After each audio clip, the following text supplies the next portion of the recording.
जय हिंद दोस्तों। इस वीडियो के माध्यम से आपके लिए उपलब्ध करा रहे हैं इनकम टैक्स का क्वेश्चन पेपर कैसे पूछा जाता है। यदि आप इनकम टैक्स के स्टूडेंट हैं, इनकम टैक्स का पेपर देने जा रहे हैं, तो पूरी वीडियो को देखकर जाइएगा। और आपको दावा के साथ बताना चाहते हैं, गारंटी के साथ बताना चाहते हैं, इसी पेपर से आपको आपके पेपर में कई क्वेश्चन देखने को मिलेंगे। जैसे आपके सामने लिखा गया है न्यू कोर्स है, यानी कि न्यू एजुकेशन पॉलिसी से संबंधित है। आपको मैं बताना चाहता हूं, टाइम 3 घंटे का पेपर होगा, मैक्सिमम मार्क 100 नंबर का, 100 नंबर का पेपर होता है इनकम टैक्स का। उसके बाद इस क्वेश्चन पेपर को 3 सेक्शन में बांटा गया है, section A, section B, section C. A section 40 number का, बी सेक्शन 20 नंबर का, और सी सेक्शन 40 नंबर का है। ध्यान दीजिएगा, आपको एक एक चीज बता रहे हैं, पूरी वीडियो को देखिए। सबसे पहले अति लघुत्तरी, सेक्शन आ में अति लघुत्तरी। अति लघुत्तरी बहुत सारे स्टूडेंट कहते हैं सर कितने वर्ड में लिखें, क्या बोला है, 100 वर्ड में आपको यहाँ पर लिखना है। एक प्रश्न 5 नंबर का है, 8 प्रश्न करने रहेंगे यहाँ पर।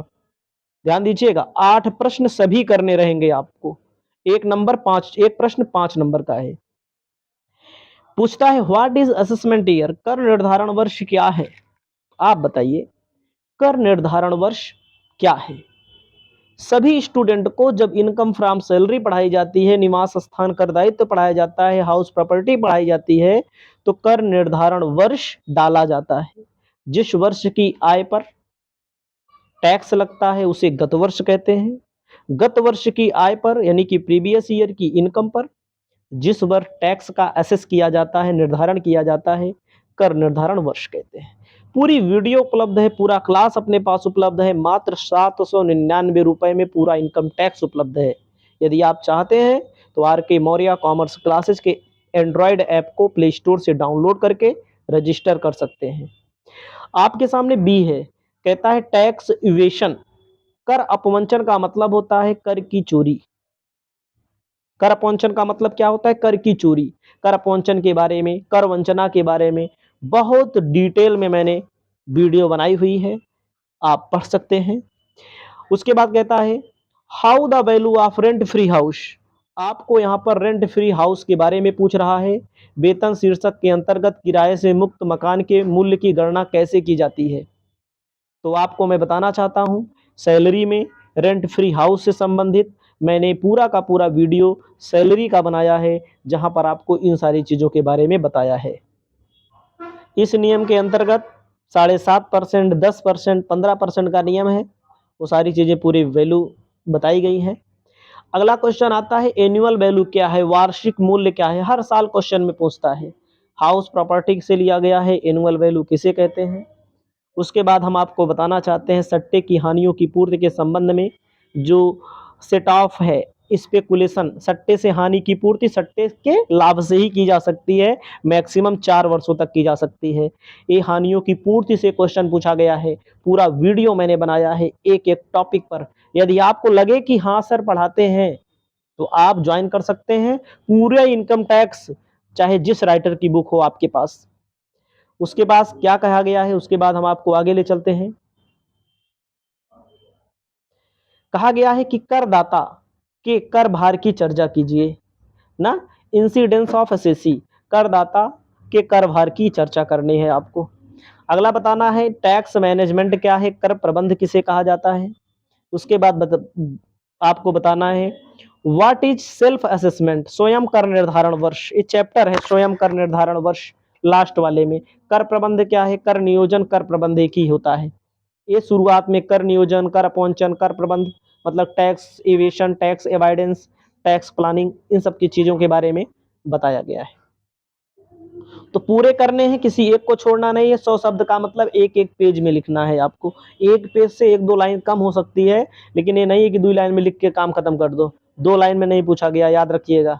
बहुत सारे स्टूडेंट 2 लाइन में लिख देते हैं, कहते हैं नंबर हमको कम मिला है। नंबर ज़्यादा लेना है तो पूरा लिखना पड़ेगा। अति लघु उत्तरीय कहता है 300 वर्ड का मतलब होता है 3 पेज, 10 नंबर का एक क्वेश्चन पूछा गया है, केवल 2 ही क्वेश्चन आपको करने हैं।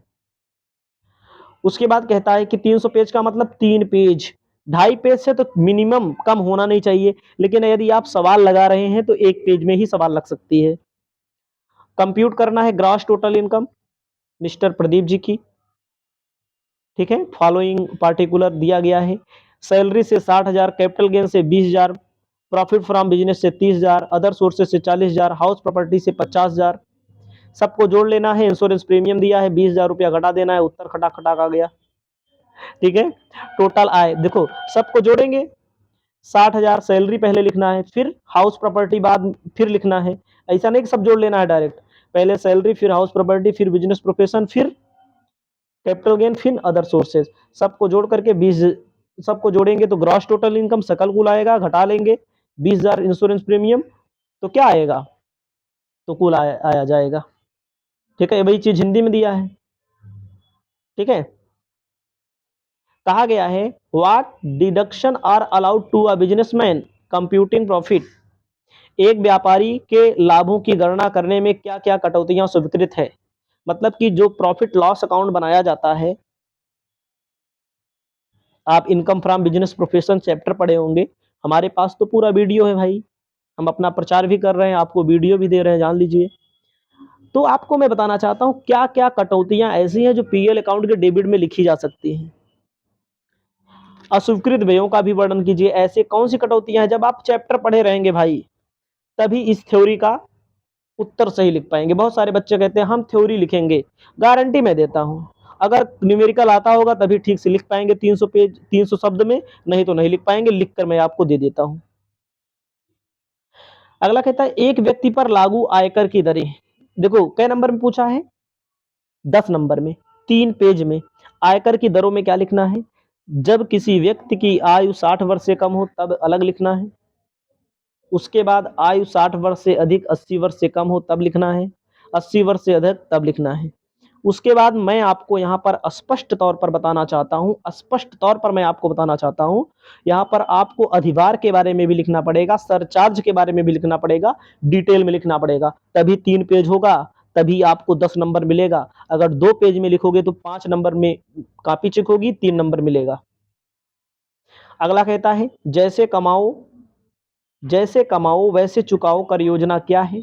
इसके संबंध में एडवांस टैक्स है भैया, ये एडवांस टैक्स का पूरा वीडियो मैंने बनाया हुआ है एससी मेहरोत्रा जी की बुक का, इसके अलावा एसबीपीडी की बुक का पूरा वीडियो बना है। कुल मिलाकर के आपको केवल 2 ही करना था। सवाल बहुत आसान पूछी गई थी, थ्योरी भी बड़ी आसान है, लेकिन आप अच्छे से पढ़े रहेंगे तभी लिख पाएंगे। बहुत सारे बच्चे नहीं पढ़ते हैं, उनके लिए मैं बता रहा हूँ, अगर आपने अच्छे से नहीं पढ़ा है तो आप थ्योरी भी नहीं लिख सकते हैं। खंड सा में क्या करना है, केवल 2 ही प्रश्नों का उत्तर देना है। 20 नंबर का एक है 600 शब्द। 600 शब्द का मतलब होता है मिनिमम आपको 5 पेज लिखना पड़ेगा। सवाल लगा रहे हो तो पेज का कैलकुलेशन नहीं होता है, ध्यान दीजिएगा। कहा गया है 2 ही क्वेश्चन करना है। आयकर के लिए निवास स्थान कर दायित्व का निर्धारण, निवास स्थान का कर दायित्व पर भार समझाइए। बहुत अच्छा क्वेश्चन है। निवास स्थान कर दायित्व चैप्टर है, शुरुआत में इनकम टैक्स में आयकर के लिए करदाताओं के निवास स्थान के संबंध में व्यक्ति पर अलग बताना है, हिंदू अविभाजित परिवार पर, फर्म पर, कंपनी पर, व्यक्तियों के संघ पर, व्यक्तियों के समुदाय पर, कृत्रिम न्यायिक संस्था पर नियम लिखना है। मैंने सब कुछ पढ़ाया है।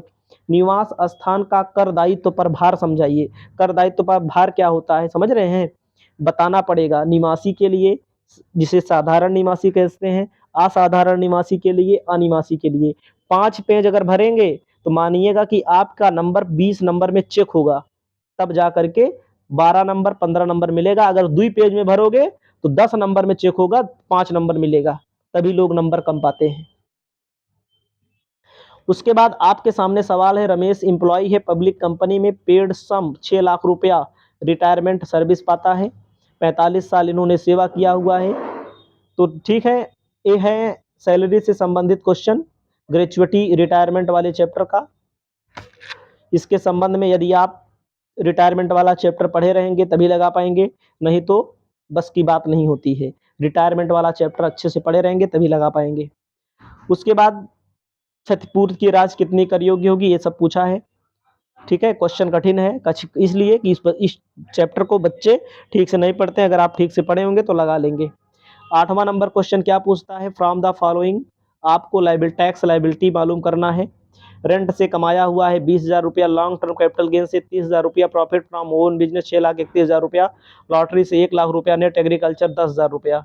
कुल आय कर दायित्व की गणना करनी है। क्या करना है, सैलरी से नहीं कमाया, हाउस प्रॉपर्टी से प्राप्त किराया, ये बच्चे गलती कर देते हैं। प्राप्त किराया बोला है तो में भैया म्युनिसिपल टैक्स घटाएंगे, म्युनिसिपल टैक्स दिया नहीं है 30% घटाएंगे तो हाउस प्रॉपर्टी की इनकम होगी। और स्वयं के बिजनेस वाला लिखेंगे 6,31,000 रुपया, दीर्घकालीन पूंजी लाभ आकलित 30,000 रुपया, लॉटरी वाला 1 लाख रुपया, सब जोड़ करके एग्रीकल्चर इनकम जोड़ेंगे। 20,000 में 30% घटाना पड़ेगा। जब चैप्टर पूरा पढ़े होंगे अच्छे से तभी लगा पाएंगे, नहीं तो भले हम बोल दे रहे हैं जोड़ना घटाना अलग चीज है। ठीक है, तो 9वां क्वेश्चन कहता है एक व्यक्ति करदाता किस प्रकार से अपनी विभिन्न शीर्षकों की आय के अंतर्गत कर नियोजन कर सकता है। ठीक है, कर नियोजन के बारे में पूछा है व्यक्ति के संबंध में। पूरा पढ़ो, आगे बढ़ो। इस वीडियो को यहीं पर हम समाप्त करते हैं।